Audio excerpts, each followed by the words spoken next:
Hi, this is Greg and Valerie with the Valerie Up and team at Compass. We're here today at Jolla Shores in Caroline's, and we're filming for Beaches, Brews, and Views. We got some food and drink, and we're gonna head down to the beach and enjoy it.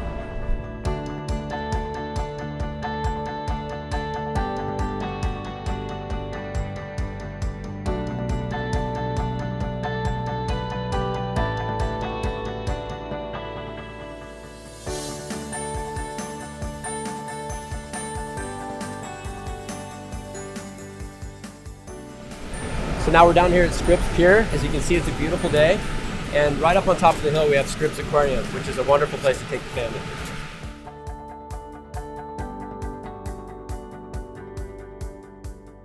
We're at Kellogg Park at Jolla Shores Beach. It's one of my favorite beaches in all of San Diego. It's also one of the only beaches that has fire pits. And you have to be forewarned that you need to come early because it's first come, first serve for those fire pits. And around the holidays, it's especially busy.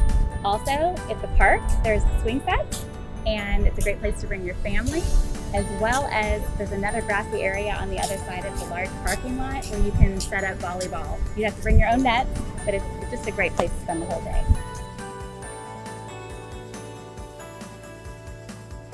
All right, Jolla Shores is a great family beach. It's also really good for surfing. You have the checkered flag behind me, so you'll see surfing is to the north and swimming is to the south. So just remember that when you're down here with the family. If you're looking for a great beach lifestyle, La Jolla is a great place to live, and we hope that you tune in next week for more Beaches, Brews, and Views.